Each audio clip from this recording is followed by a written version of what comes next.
Nuestro país. Tenemos la opinión de nuestra experta Eunice Rendón, a quien saludo de nueva cuenta en este espacio. Muchísimo gusto, Eunice, poder platicar contigo otra vez. Muchas gracias, mucho gusto estar con ustedes en este espacio. Oye, veíamos esta radiografía que nos mostraba Gastón. ¿Realmente tenemos un problema de saturación en las cárceles, tomando en cuenta este dato tan alarmante que 50% de la población no ha recibido una sentencia?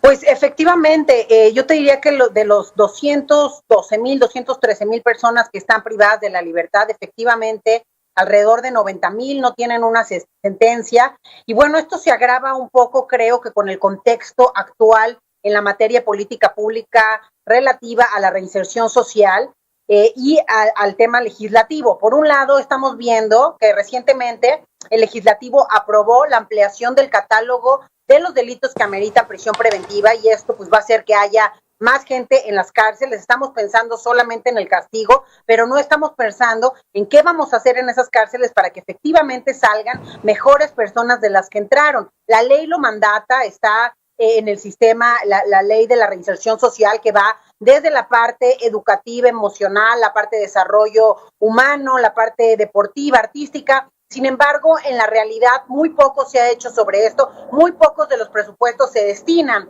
a estos temas de la verdadera reinserción social. Y bueno, creo que eso hoy preocupa. Estamos pensando solamente en el encarcelamiento, estamos pensando en medidas de seguridad más duras, ¿no? En tener ahora sí que los militares en las calles, en fin, pero mucho menos estamos viendo en términos de prevención social de la violencia y el delito, de ir a las que generan los fenómenos de violencia y de delincuencia, y sobre todo de esas gentes, de estas personas que ya equivocaron el camino o que están en prisión, que realmente les dotemos de las herramientas necesarias para que el día de mañana que salgan, pues no vuelvan a cometer un delito. Y nos conviene a todos. Yo sé que está muy estigmatizado el tema penitenciario, porque al final, ¿por qué vamos a ayudar a un delincuente o por qué se le va a respetar sus derechos o dar ciertas políticas sociales? Sin embargo, es un tema, primero, de muchas aristas. Por un lado, muchas de estas personas hay que darles una segunda oportunidad, porque ni siquiera tuvieron una primera, es decir, vienen de contextos bien complejos. Muchos de ellos, también hay que decirlo, son pobres, es lo que más hay en la cárcel. Mucha gente, como bien dices, ni siquiera sabemos si es culpable, simplemente no tuvo a la mano el dinero y los recursos para defenderse de manera adecuada, y ahí está. Y por el otro lado también el tema de que 1 de cada 4 hoy, según los últimos datos del INEGI que tenemos sobre el sistema penitenciario, 1 de cada 4 reincide, sale de la cárcel y vuelve a cometer delitos. A los muchachos que vemos en los centros de adolescentes en conflicto con la ley, desafortunadamente salen y años después nos los encontramos en los centros ya de readaptación o en las cárceles para adultos. Entonces, creo que es una desgracia, es muy importante que el gobierno voltee a ver a esta población, pero desgraciadamente pues siempre ha sido poco popular la prevención terciaria, la reinserción, aunque sea urgente y aunque sea también necesaria para reducir la incidencia delictiva que en el país hoy nos aqueja. Nada más mencionar que quizá sea una buena noticia que el Tribunal Electoral haya decidido que a partir de 2021, de estas elecciones y las próximas elecciones, sobre todo, esas 90,000 personas, todos aquellos que no tengan sentencia, tienen el derecho a votar. Y bueno, pues ojalá que eso los haga a los políticos voltear a esta parte de la seguridad, que sin duda es necesaria si queremos cambiar las cosas en nuestro país. Sí, Eunice, porque pareciera que la población penitenciaria ni los vemos, ni los escuchamos, ni sabemos exactamente qué pasa con ellos. Lo que sí, ahorita mencionaba sobre la violación una gran violación a los derechos humanos, que no hay una reinserción, que no hay una readaptación precisamente para que se integren a esta sociedad. Pero también hemos sabido de estos penales, de estas cárceles, en donde han sido, pues bueno, un semillero también de delincuentes. Si ellos no habían delinquido de manera importante en el país o de donde vinieran, en los penales justamente se trata de la extorsión. ¿Cuántas llamadas de extorsión no hemos sabido que se hacen desde los penales? Y esta situación también pues ha venido a tener un problema grave en nuestro país, ¿no es así? Claro que sí, como bien dices, hay varias cosas que se mueven en la cárcel de manera muy negativa, es decir, hay gente que entra por delitos menores, pero sale siendo gran criminal porque lo que aprenden ahí es eso, o los grupos que los defienden y las dinámicas al interior también agravan la situación de estas personas. creo que también hay un problema con los jueces y nunca se habla de eso. Estamos hablando que el sistema, por supuesto, requiere que no haya hacinamiento y en ese sentido, por ejemplo, las cárceles federales, mucho de lo que se hacía o de la estrategia era algunas de las personas que están en hacinamiento en cárceles locales o estatales pudieran ser llevados a estos espacios que tiene libre el sistema federal, porque el hacinamiento es uno de los grandes problemas, sobre todo a nivel estatal. Ya hablaban del Estado de México con más de 32,000 internos, imagínense, 22 cárceles. Hay algunos como el penal de Nesa que tienen una gran sobrepoblación, cupo para 2,000 personas, pero tienen a 5,000 personas. Con el coronavirus además se ha agravado, más gente ha llegado a la cárcel, repito, con el tema de la ampliación del catálogo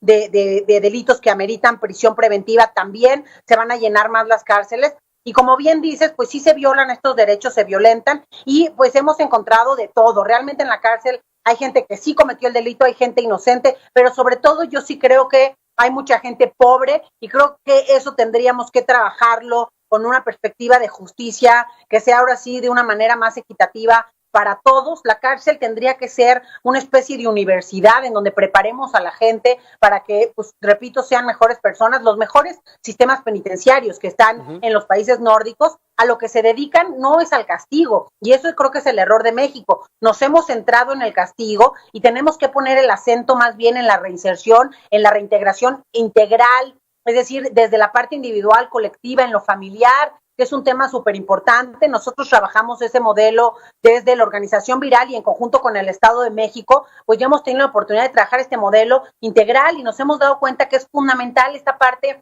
familiar, que podamos rehacer estos vínculos familiares, que podamos hacerlos sentir con una autoestima mayor a la que tienen, porque si nosotros tratamos a la gente como basura, se va a comportar como basura. Pero si nosotros lo tratamos como seres humanos y los dotamos de herramientas, entonces sí podemos esperar un cambio y una posible reinserción. De otra forma, estamos exigiendo que se reinserten personas que no les estamos poniendo a la mano las políticas adecuadas. Entonces, creo que tenemos que cambiar, voltear a ver el sistema, dignificar el sistema penitenciario. No puede ser que les demos de comer lo que sea. Es decir, por todos lados hay mucho que hacer. En el tema incluso ya se hablaba de los recursos que muchas empresas ya tienen ahí su gran negocio, ¿no? En conjunto con los gobiernos locales, todo eso creo que se tiene que repensar, rehacer, como tú bien dices, muchas extorsiones y delitos se cometen desde la cárcel y eso tiene que ver con un tema también de corrupción que tiene que ser revisado y terminado en estas cárceles si queremos ver una mejor situación en materia de seguridad pública. Eunice, esta reflexión que haces en este momento y aunado a lo que planteaba Mitzi sobre este semillero en algunos casos de delincuentes, ¿qué tanta gobernabilidad hay en las cárceles a nivel estatal y a nivel federal? Porque en ocasiones nos encontramos, como en muchas ocasiones, que quienes mandan son los delincuentes dentro de la cárcel. Pues sí, efectivamente hay de todo. Creo que ha habido esfuerzos en algunos estados por controlar más los sistemas penitenciarios. También a nivel federal ciertos esfuerzos se han hecho por tener mejores cárceles, mejores controladas, en donde obviamente no sean los grupos del crimen quienes controlen, pero pues sin duda sigue siendo un reto muy importante. Todavía hay bastiones en donde pues sí, es el crimen quien controla y quien maneja muchos de las dinámicas en el sistema penitenciario. Desafortunadamente también la corrupción pues ha llegado, casi es normal que metan droga muchas veces los custodios. Creo que también hay que repensar el tema de los custodios. Al final son los menos capacitados, a los que menos se les invierte, se les paga muy poco, viven en la cárcel. Entonces, claro que están siempre en el riesgo de la corrupción y en meter y traficar las sustancias y las drogas hacia el interior del penal. Entonces, hay mucho que se tiene que hacer, pero creo que tenemos que empezar por pensar de una forma mucho más integral, por tener una visión mucho más humana también de este tema penitenciario y a partir de ello entonces sí construir estas políticas y estas acciones que permitan que tengamos mejores prisiones en el país. Y repito, es un tema que nos conviene a todos, además de que esas personas tienen familia, además de que unos no son culpables, además de que el castigar no genera, si nosotros castigamos y maltratamos a las personas en prisión, lo único que ocasionamos es rencor, malos sentimientos, odios, en fin, venganza. Eso nosotros lo tenemos medido con todo el trabajo que hacemos en la cárcel. Por eso de lo que se trata es cómo trabajamos para que sus emociones las sepan controlar, para que generen ciertas habilidades para la vida con las que quizá no contaban antes de entrar al penal, o para que esas personas tengan habilidades que el día de mañana puedan utilizar y reinsertarse económica y socialmente, ahora sí que en la vida cotidiana. Qué importante esto que acabas de decir, Eunice. Tal vez las oportunidades que no tuvieron fuera, bueno, pues se las pudiera proporcionar a lo mejor estas cárceles, ¿no? Estas penitenciarías. Veíamos en la nota previa a entrar contigo en entrevista sobre la falta de estrategia integral, que creo que es un poco de lo que estás mencionando. Falta de una estrategia integral que también lo vemos hacia afuera del sistema penitenciario, es decir, en la estrategia de seguridad también vemos una falta de que sea integral. Efectivamente, creo que parte del problema que estamos viendo, digo, a pesar que en el discurso el presidente Andrés Manuel ha hablado y un gobierno de derecha por naturaleza tendría que tener una visión humanista, lo han mencionado hasta el cansancio, el mismo presidente ha dicho mucho lo de abrazos y no balazos, lo que hay que ir a las causas que generan los fenómenos del delito y no solamente a los efectos. Creo que aquí lo que ha faltado es pasar del discurso a la acción real de política pública. Yo no veo, al menos en la Secretaría de Seguridad Pública, ninguna política importante de prevención del delito, ni siquiera han publicado el Programa Nacional de Prevención del Delito, al que están obligados ya, creo que van retrasados casi 6, 7 meses o más, ¿no? Entonces, bueno, me parece que no es una prioridad hoy el ir a estas causas, por un lado. ¿Por qué menciono las causas? Porque lo que encontramos en la cárcel son personas a las que les faltó acceso, muchas veces, personas a las que les faltó acceso y oportunidades alternativas económicas, sociales, deportivas, artísticas, en fin, de movilidad urbana, desarrollo urbano. Entonces creo, como decíamos, de dinámica económica distinta, y creo que esas políticas son parte de una estrategia de prevención, de esta misma política de seguridad mucho más integral. Vemos muchos recursos, por ejemplo, en la Guardia Nacional, en la Sedena. Vemos una Guardia Nacional con el 80% de sus miembros casi militares, es decir, en la parte dura vemos más acción y presupuesto, pero mucho menos lo vemos en el sistema penitenciario, que pareciera que una vez la gente recluida o metida a la cárcel desapareciera. No entendemos que eso tiene un impacto en nuestra vida cotidiana social, en el delito y por supuesto en estas personas el día que salgan, porque también esas penas que hay de 100 años o 150 años son exageradas, eso es incomprensible desde mi punto de vista, es populismo penal.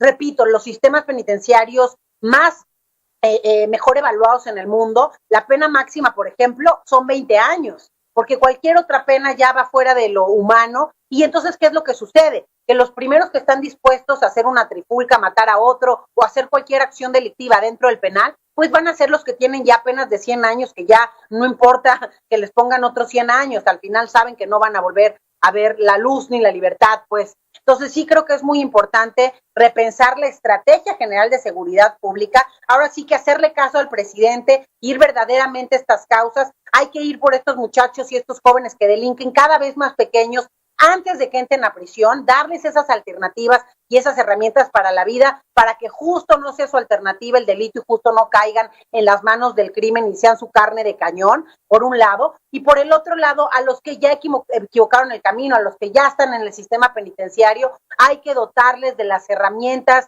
las acciones, las políticas necesarias para que sean mejores personas y para que puedan tener una actitud distinta el día que salgan a libertad nuevamente.